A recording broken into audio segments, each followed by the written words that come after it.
कृष्णा कृष्णा हरे हरे, हरे राम राम राम हरे हरे। हरे कृष्ण। ओम नमो भगवते वासुदेवाय।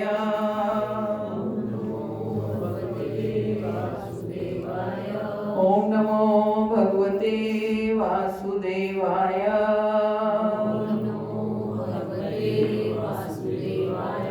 ओम नमो भगवते वासुदेवाय।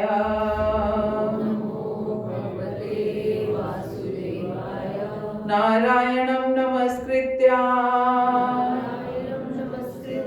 नरं चैव नरोत्तमं देवीं सरस्वतीं व्यासा ततो जयमुदीरये। नष्टप्रायेषु अभद्रेषु नित्यं भागवत सेवया। भगवती उत्तम श्लोके भक्तिर्भवति नैष्ठिकी। ग्रंथ श्रीमद् भागवतम की। ग्रंथ श्रीमद् भागवतम स्कंद 5 अध्याय 5 में से आज हम पढ़ रहे हैं। आजकल भगवान ऋषभ देव द्वारा अपने पुत्रों को उपदेश। तो बहुत सुंदर उपदेश दे रहे हैं भगवान ऋषभ देव अपने पुत्रों को, जो कि राजा बनने वाले हैं, मतलब राजपाट भी संभालने वाले हैं। तो फिर भी उनके लिए इतने सुंदर वो उपदेश दे रहे हैं। तो पिछली क्लास में हमने पढ़ा कि राजा ऋषभ देव कह रहे हैं कि जो लोग कृष्ण चेतना को पुनर्जीवित करने तथा अपना ईश्वर प्रेम बढ़ाने के इच्छुक हैं, वे ऐसा कुछ नहीं करना चाहते जो श्री कृष्ण से संबंधित ना हो। कि जो लोग भी चाहते हैं कि वो भगवान से उनका प्रेम बढ़ता रहे, जो लोग ये चाहते हैं वो भगवान की भक्ति में रहें, भगवान से प्रेम उनका बढ़ता रहे, वो क्या करते हैं? वो ऐसा कुछ नहीं करते कि जो भगवान से संबंधित, श्री कृष्ण से संबंधित ना हो। वो केवल वही कार्य करते हैं जो श्री कृष्ण से संबंधित हो। वे उन लोगों से मेल जोल नहीं बढ़ाते जो अपना शरीर पालन, भोजन, शयन, मैथुन तथा स्वरक्षा में व्यस्त रहते हैं।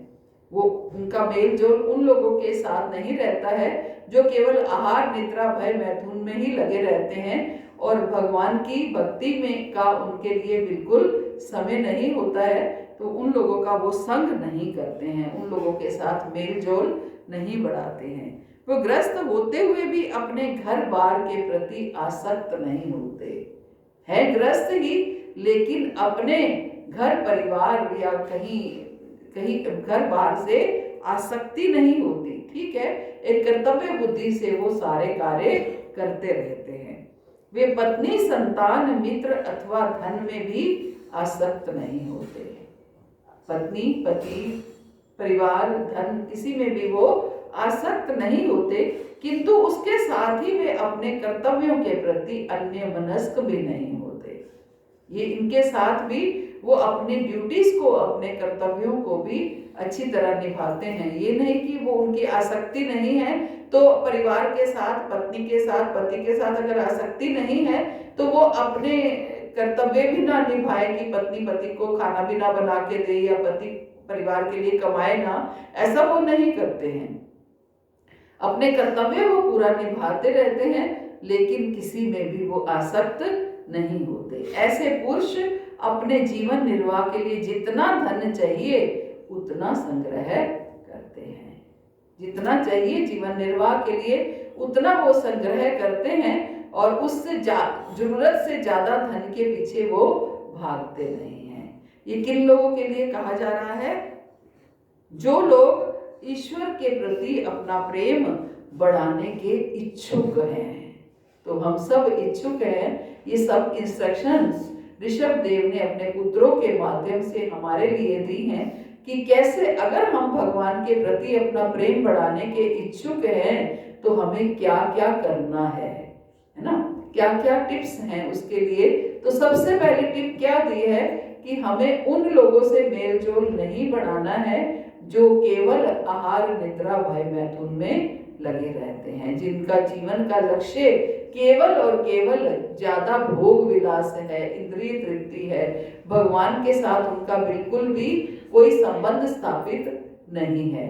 और दूसरा टिप क्या दिया है कि हमें घर परिवार से ज्यादा में आसक्ति नहीं रखनी है ना, धन से परिवार से ज्यादा आसक्ति नहीं रखनी है। और लेकिन इसके साथ साथ हमें ये भी नहीं होना है कि हम अपने कर्तव्यों से मुख मोड़ लें, है ना, अपने कर्तव्यों को पूरा करते हुए अपने घर परिवार से आसक्ति को कम रखना है।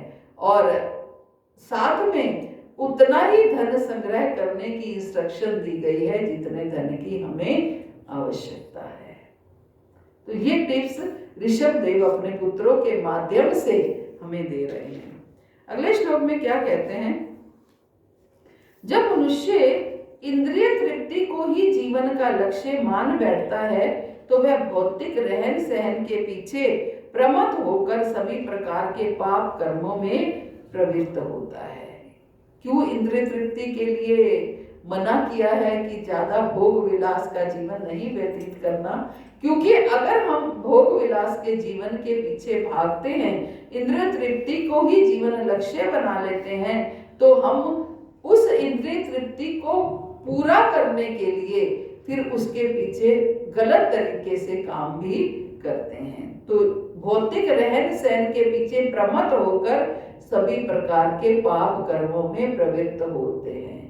यही होता है, हमारी इच्छा है, हम बड़ा घर, बड़ी गाड़ी, हमारा ओहदा, तो उसके पीछे हम गलत तरीके से धन अर्जित करते हैं।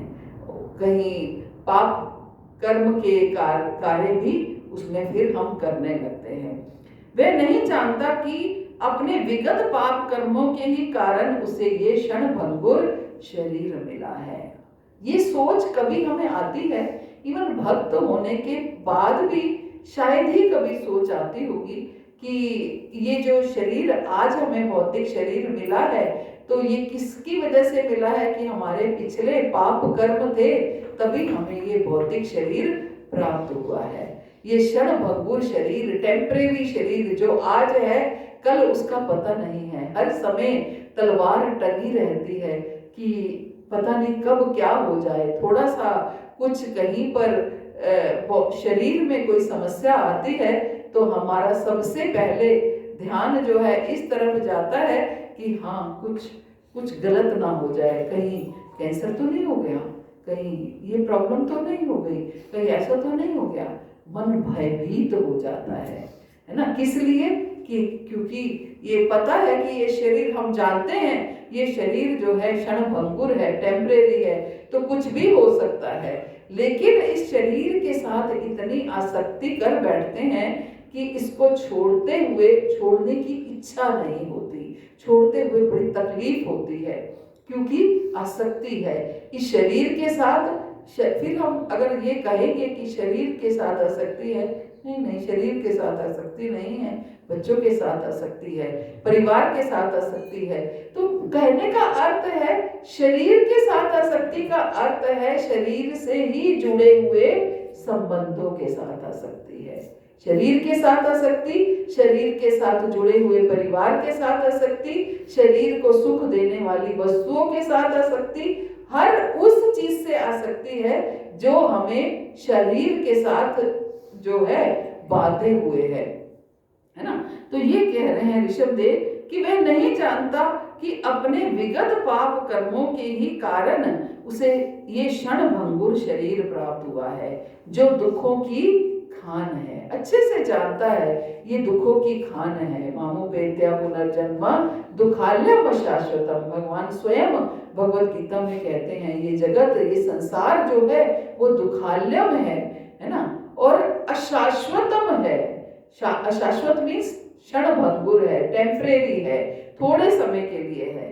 वास्तव में जीवात्मा को भौतिक देह नहीं मिलनी चाहिए थी, किंतु इंद्रिय तृप्ति के लिए ही ऐसा हुआ, है ना। ये भौतिक शरीर हमें क्यों मिला? क्योंकि भोग की लालसा हमारे हृदय में थी, तभी हमें ये भौतिक शरीर प्राप्त हुआ। हमने भगवान के आगे इच्छा की, मैं भोगना चाहता हूँ, मैं भोग करना चाहता हूँ, मैं राजा बनना चाहता हूँ, तो हमें ये भौतिक देह मिली कि इस शरीर में आप भोग कर सकते हो। तो भोग की इच्छा से हमें इंद्रिय तृप्ति की इच्छा हुई, तभी हमें ये भौतिक शरीर मिला। अतः मैं मानता हूं कि बुद्धिमान प्राणी के लिए ये शोभा नहीं देता कि वह पुनः इंद्रिय तृप्ति के कार्यों में प्रवृत्त हो। पर आज हमें अगर कुछ समझ आ गई है कि हमें ये भौतिक शरीर क्यों मिला है, क्योंकि हमारी इंद्रिय तृप्ति की कामना थी, इच्छा थी, भोग करने की इच्छा थी, तभी हमें ये भौतिक शरीर मिला है। लेकिन समझ आने के बाद भी क्या हम वो फिर से गलती तो नहीं कर रहे कि फिर से हमें वो भौतिक शरीर मिले, है ना। ऋषभदेव ये समझा रहे हैं कि मैं मानता हूं कि बुद्धिमान प्राणी के लिए ये शोभा नहीं देता कि वह पुनः इंद्रिय तृप्ति के कार्यों में प्रवृत्त हो। अगर हम बुद्धिमान हैं, अगर इतनी बुद्धिमता है हमारे अंदर, तो कम से कम हम फिर से पुनः इंद्रिय तृप्ति के कार्यों में प्रवृत्त ना हो। फिर हम क्या कहते हैं, अब संसार में आए हैं, समाज में आए हैं, तो समाज के कार्य भी हमें करने पड़ते हैं, इसलिए हम इंद्रिय तृप्ति में लिप्त हो जाते हैं, इसलिए हम भोग विलास में लिप्त हो जाते हैं, है ना। तो हम उसको संसार के कार्यों की या समाज में रहने की एक आवश्यकता बना लेते हैं, और उसमें उसकी आड़ में बाकी हम सारे कार्य करते चले जाते हैं। सच में ये आड़ है, आप कभी सोच के देखिए कि ये आड़ ही है, हम जिसकी आड़ में ये कार्य करते हैं, अपने आप को बचाने के लिए, अपने आप को हम झूठे साबित ना हो जाएं, इसके लिए हम ये सब कार्य करते हैं। तो अगर हम करना चाहें तो इस संसार में रहकर भी, आप हमारे आचार्यों को, गुरुजनों को देखते हैं कि संसार में रहकर के भी वो सन्यासियों की तरह रहते हैं, है ना। बहुत से लोग आपको ऐसे मिल जाएंगे जो संसार में रहते हुए भी सन्यासियों की तरह रहते हैं। फिर हम ये कहते हैं, तो जब भोग की वस्तुएं बनी हैं तो फिर हमें भोगना ही चाहिए। मेरे हिसाब से तो हमें हमेशा सुंदर तैयार होके रहना चाहिए, हमें हमेशा ये करना चाहिए, अच्छा पहनना चाहिए, अच्छा खाना चाहिए, अच्छा सब कुछ करना चाहिए। लेकिन फिर ये उम्मीद मत कीजिए कि हमें निकलने का साधन मिल जाएगा। क्यों? क्योंकि अगर इंद्रिय तृप्ति में लगे रहेंगे तो ठीक है, हम ज्यादा आसक्त ना भी हों तो भी कहीं ना कहीं हमें आसक्ति हो ही जाती है। अगर हमारी एक साड़ी भी, अगर हमारी प्रिय साड़ी अगर फट जाती है तो उसमें भी हमें दुख पहुंच जाती है। अचानक से आपने आज नई साड़ी नया वस्त्र पहना और जो आपको बहुत प्रिय है और वो फट गया तो आपको दुख होने लगा। तो ये चीजें हमें हर चीज बांधती है, हर चीज से आसक्ति होती है। इसलिए अतः मैं मानता हूं कि बुद्धिमान प्राणी के लिए ये शोभा नहीं देता कि वह पुनः इंद्रिय तृप्ति के कार्यों में प्रवृत्त हो, जिससे एक के बाद दूसरा शरीर उसे प्राप्त होता रहे, है ना। अब अगर ये समझ में, ऋषभदेव क्या कह रहे हैं कि अगर समझ में आ गई है कि हमें इंद्रिय तृप्ति को छोड़ना है, भौतिक आसक्ति को त्याग करना है, लेकिन फिर भी अगर हम इंद्रिय तृप्ति में फंसे रहते हैं, भोग विलास में फंसे रहते हैं, तो फिर क्या होगा। तो इसलिए वो क्या कह रहे हैं, अगर बुद्धिमान प्राणी को ये शोभा नहीं देता कि वो इंद्रिय तृप्ति के कार्यों में प्रवृत्त रहे, फिर से इंद्रिय तृप्ति के कार्यों में प्रवृत्त रहे। क्योंकि पहले आज हमें ये जो भौतिक शरीर मिला है और जन्मों से हमें ये जो भौतिक शरीर मिल रहा है, वो केवल और केवल इसलिए मिल रहा है कि हम इंद्रिय तृप्ति में लगे रहे। आज गुरुजनों की कृपा से, आचार्यों की कृपा से, शास्त्रों की कृपा से हमें ये समझ में आ रहा है कि हम इस भौतिक शरीर में क्यों आकर के फंस गए। तो फिर भी हम अगर इंद्रिय तृप्ति में लगे रहे तो फिर इसका मतलब ये मत सोचिए कि फिर ये भौतिक शरीर नहीं मिलेगा। फिर एक के बाद दूसरा, दूसरे के बाद तीसरा, इस तरीके से शरीरों पर शरीर हम धारण करते रहेंगे। और जरूरी नहीं है कि आज आपको हम ऐसे मनुष्य शरीर मिला है, कल निम्न योनि भी हो सकती है, क्योंकि ना जाने कौन सा पाप कर्म हमारे आगे आ जाए। और मनुष्य शरीर के चलते हुए भी हमसे कई पाप कर्म हो सकते हैं। तो इसलिए हमें इस बात को सोच करके थोड़ा सा भयभीत अवश्य रहना चाहिए कि कैसे हम निकलने का प्रयास करें, है ना। प्रपद कहते हैं कि इस श्लोक में इंद्रिय तृप्ति के निमित्त मांगना, उधार लेना तथा चोरी करना निंदनीय कहा गया है। अपनी इंद्रिय तृप्ति के लिए भगवान से कुछ मांगना, है ना, इंद्रिय तृप्ति के लिए भगवान से कुछ मांगना या फिर चोरी करना या फिर उधार लेना, ये सब क्या कहा गया है, निंदनीय कहा गया है। क्योंकि ऐसी भावना से घोर अंधकारमय नरक प्राप्त होता है। ऐसी भावना से घोर अंधकारमय नरक प्राप्त होता है। व्याभिचार, मांसाहार, मद्यपान तथा द्युत क्रीड़ा, ये 4 हमारे पाप कर्म हैं। ये ऐसे साधन हैं जिनसे दूसरी देह, भौतिक देह धारण करके घोर कष्ट उठाने पड़ते हैं। हमें ये 4 नियम करने के लिए बोला जाता है। किस लिए बोला जाता है? ताकि इन 4 नियमों को करके हम हमारी जो है इन 4 पाप कर्म को हम त्याग करें, क्योंकि ये 4 प्रकार के पाप कर्म हैं और ये ऐसे साधन हैं जिनसे हमें भौतिक देह धारण करके घोर कष्ट सहना पड़ता है। लेकिन हम इन 4 पाप कर्मों को, भले ही इन 4 नियमों को त्याग देते हैं, लेकिन फिर भी कहीं ना कहीं हमारे अंदर इंद्रिय तृप्ति रहती है ना। वेदों का कथन है, असंगो हायम पुरुषः। जीवात्मा वास्तव में इस भौतिक संसार के से किसी प्रकार जुड़ा हुआ नहीं है, लेकिन इंद्रिय सुख उठाने की प्रवृत्ति रखने के कारण उसे ऐसी भौतिक अवस्था में पड़ना पड़ता है। क्योंकि भोग विलास की इतनी इच्छा है, इंद्रिय तृप्ति, इंद्रिय भोग की इतनी इच्छा है कि हमें इस भौतिक जगत में फंसना पड़ जाता है, फंस जाते हैं हम, है ना।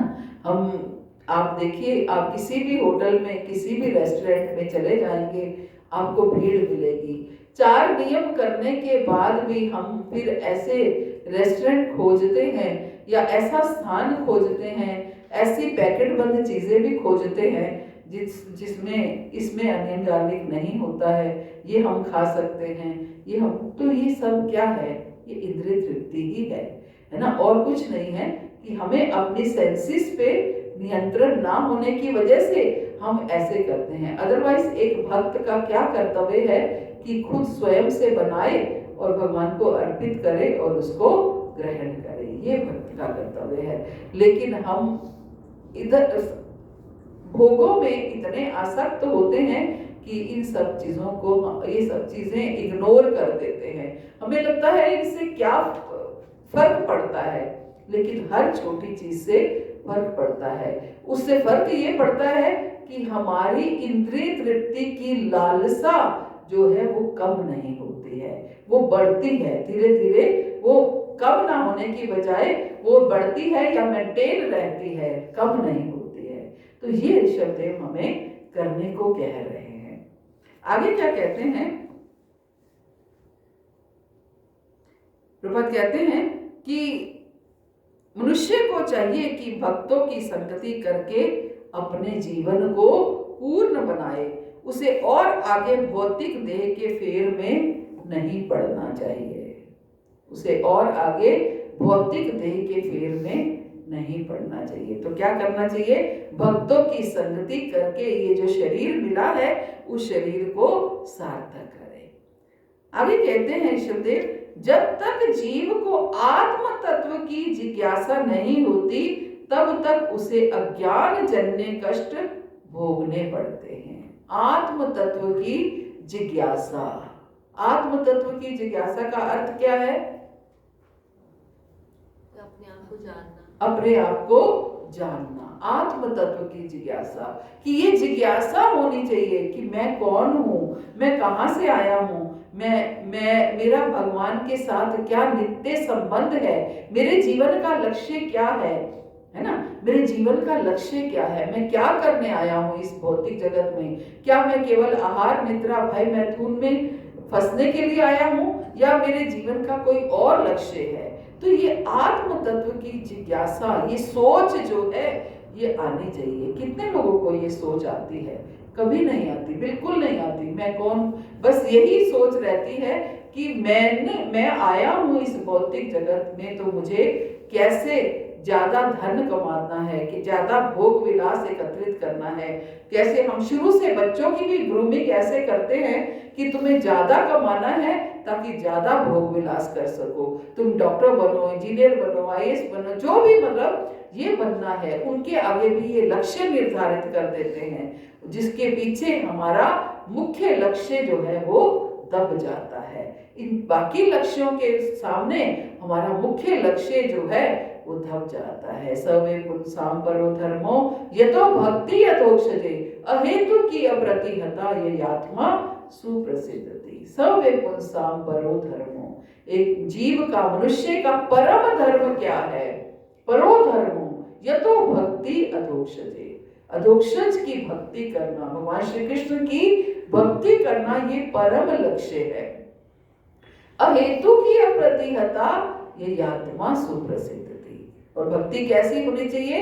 अहेतु की भक्ति होनी चाहिए, कॉजलेस, अकारण भक्ति, बिना कारण के। ये नहीं कि उधर से इंद्रिय तृप्ति करते रहो, भक्ति करते रहो, लेकिन भक्ति भी इंद्रिय तृप्ति के लिए करते रहो, धनम देही जन्म देही, है ना, बस यही मांगते रहो, ये दे दो, वो दे दो, वो दे दो।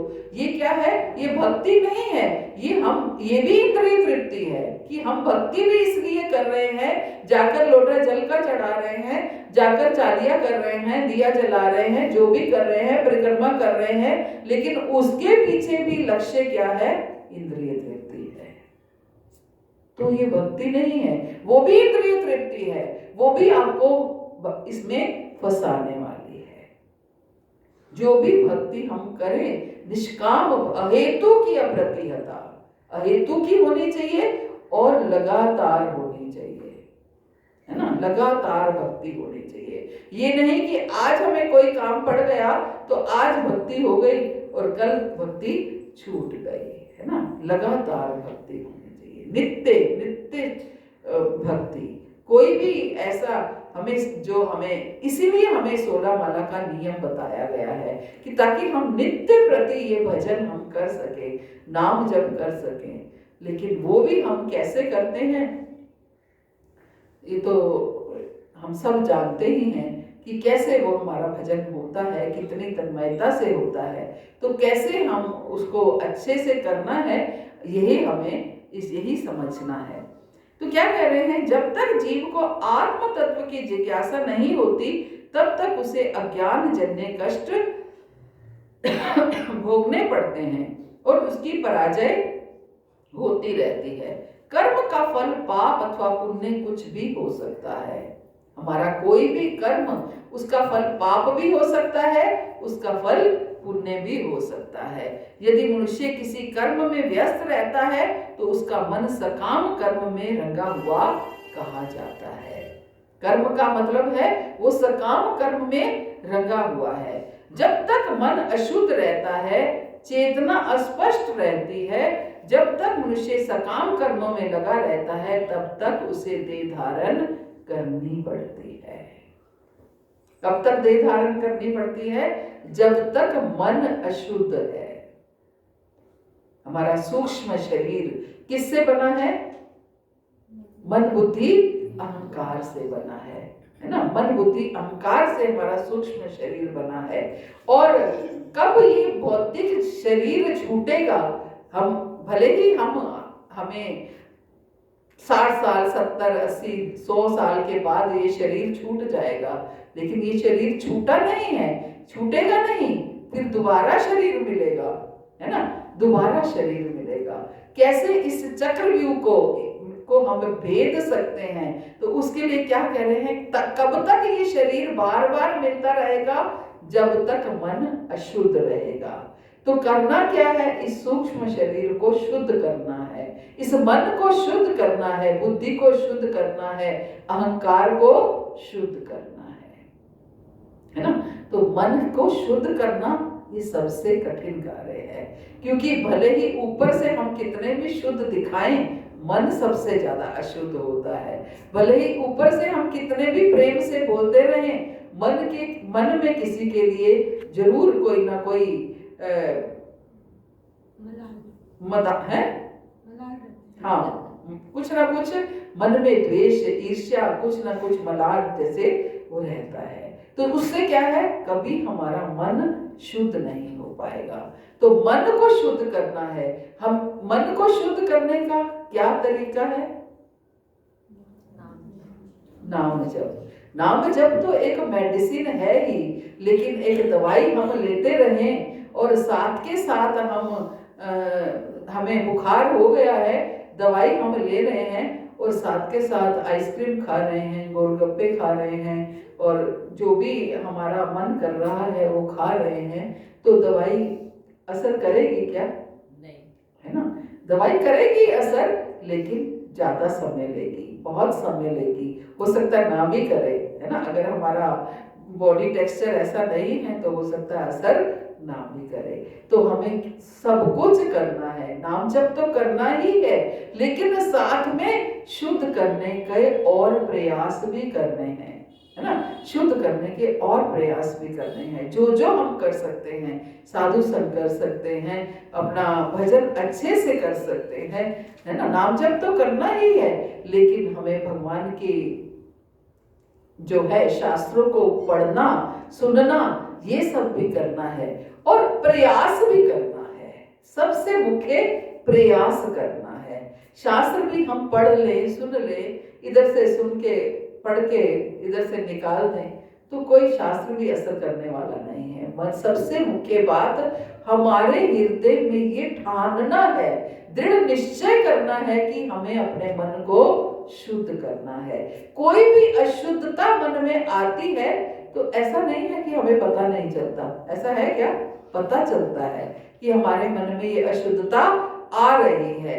तो मन को पीटना है, कोड़ों से पीटना है कि क्यों ये अशुद्धता आ रही है। ये अशुद्धता ही हमें दोबारा इस भौतिक शरीर में ले जाएगी। अपने आप को बार बार डंडे मारते रहना है कि ये अशुद्धता जो किसी के प्रति हमारे मन में द्वेष आ रहा है या विकार आ रहा है, ये विकार ही हमें दूसरे शरीर में लेकर के जाएगा। और ये तब हो पाएगा जब हमारे अंदर हम दृढ़ता होगी कि बस अब और नहीं, है ना, बस अब और नहीं, अब केवल और केवल भगवान के शरण में जाना है, भगवान के चरणों में स्थान प्राप्त करना है। ये हमारे मन में इच्छा जागृत होगी और वो इच्छा तभी जागृत होगी जब हम भक्तों का संग करेंगे। तो यही कह रहे हैं कि हमारा जब तक मन अशुद्ध रहता है और चेतना अस्पष्ट रहती है। अस्पष्ट का अर्थ क्या है? क्लैरिटी नहीं है। चेतना को ये पता ही नहीं है कि उसे करना क्या है। उसे इस शरीर का त्याग करके दूसरा शरीर धारण नहीं करना है, ये चेतना को पता ही नहीं है। तो चेतना को भी बार बार अलर्ट करना है। चेतना क्या है? मन बुद्धि अहंकार, ये चेतना है। अपने मन को अपनी बुद्धि को बार बार ये समझाना है कि नहीं नहीं, फिर से नहीं आना है, फिर से ये दुख देखना पड़ेगा, ये कष्ट सहना पड़ेगा, बार बार इस दुखमय जगत में आकर के इन कष्टों में फंसना पड़ेगा। तो जब तक चेतना अस्पष्ट रहती है और जब तक मनुष्य सकाम कर्मों में लगा रहता है, तब तक उसे देह धारण करनी पड़ती है ना। तो क्या करें कि ये हम इन चीजों से मुक्त हो पाए, हमारी चेतना स्पष्ट हो जाए, चेतना को ये समझ में आने लगे कि नहीं, अब और शरीर धारण नहीं करना है, और मन जो है वो शुद्ध हो जाए, है ना, मन में शुद्धता आ जाए, कि मन में शुद्धता, ये शुद्धता कि किसी के प्रति भी कोई विकार हमारे हृदय में ना आए, सबके प्रति हमारा प्रेम भाव हो, सबके प्रति दया की दृष्टि हो, सबके प्रति हमारे हृदय में जो है अच्छी कामनाएं हो, तो हम ये कार्य अच्छे से कर पाएंगे, तभी हमारी चेतना शुद्ध हो पाएगी। चेतना शुद्ध तब होगी, चेतना जो है स्पष्ट होगा तो ही मन शुद्ध होगा। अगर चेतना स्पष्ट नहीं होगी तो मन भी शुद्ध नहीं होगा, क्योंकि चेतना स्पष्ट होगी तो दृढ़ता आएगी। हमें पता होगा कि हमें इस भौतिक शरीर को छोड़ना है, तभी शुद्धता आएगी कि हमें ये कार्य करना है, हमें अब अपना मन बुद्धि इसको शुद्ध करना है, हमें इसमें लग जाना है। तो जब कभी भी ऐसा कोई विचार, कोई विकार अगर हृदय में आएगा तो हम अपने आप को हिलाएंगे या अपने आप को साफ करने का प्रयास करेंगे। तो इसी में हमें अपना ये जीवन बिताना है। कहते हैं ना कि भगवत प्राप्ति तो है, ये तो हमारा लक्ष्य है ही, भगवान को प्रेम करना तो हमारा लक्ष्य है ही, लेकिन उस प्रेम करने की राह पर जो हम कार्य करते हैं, जो प्रयास करते हैं, उसमें भी आनंद है। हमने नया घर लिया और नए घर में जाकर हम रहने लगे तो बड़ा मजा आया, बड़ा आनंद आया, लेकिन उसके प्रयास में जो हमने एफर्ट किए, जो प्रोसीजर किया, आज हम पेंट करा रहे हैं, आज हम वुडवर्क करा रहे हैं, फर्नीचर बनवा रहे हैं, जो भी कर रहे हैं, उसको करने की प्रोसेसिंग में भी हमें आनंद आ रहा है, मजा आ रहा है।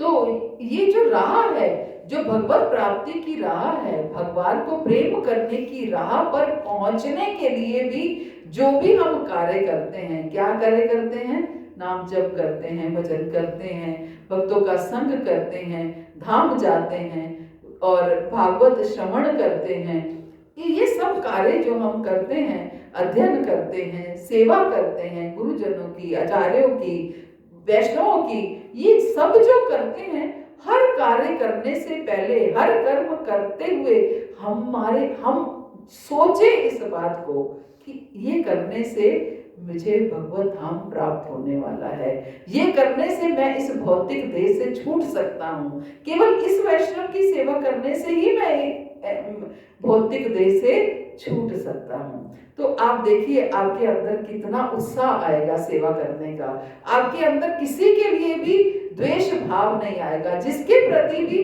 द्वेष भाव आए उसी के प्रति सोचिए कि इनकी सेवा अगर मैं करूंगी तो तभी मैं भगवत धाम जा पाऊंगी, इनकी सेवा अगर मैं करूंगी तभी मैं भगवान से, इस भौतिक देह से छूट पाऊंगी, इनकी सेवा अगर मैं करूंगी तभी भगवत धाम जा पाऊंगी, भगवान से प्रेम कर पाऊंगी। उसके किनकी सेवा, जिनसे हमारा द्वेष हो, है ना, जिनसे हमारा द्वेष हो, उन्हीं की सेवा करके हमारे मन में भाव आना चाहिए कि इन्हीं की सेवा करके मैं भगवत धाम जा पाऊंगी। होता क्या है, हम गुरुजनों की तो सेवा करना चाहते हैं, है ना, बड़े बड़े भक्तों की तो सेवा करना चाहते हैं, लेकिन जो हमारे सेम लेवल के भक्त हैं, उनकी हम सेवा नहीं करना चाहते हैं, क्योंकि उनसे हमारा ईर्ष्या द्वेष भाव उत्पन्न हो जाता है। इसलिए प्रयास करें कि उन भक्तों की सेवा हम करें, तो धीरे धीरे ये सब कुछ हम इस भौतिक देह से निकल पाएंगे, और उसके लिए भी वो भी हम तब कर पाएंगे जब हमारे अंदर ये लालसा होगी कि हम इस भौतिक देह से छूटना चाहते हैं, इस भौतिक जगत को छूट पाए, छोड़ पाए और भगवान के धाम में जा पाए, भगवान से प्रेम कर पाए, भगवान हमारे हों और हम भगवान के हों। केवल यही हो और कुछ ना हो। हरे कृष्णा। श्री प्रभुपाद की जय, गुरु महाराज की जय, आप सब भक्तों की जय। तो किसी का कोई प्रश्न है या एडिशन है तो कर सकते हैं।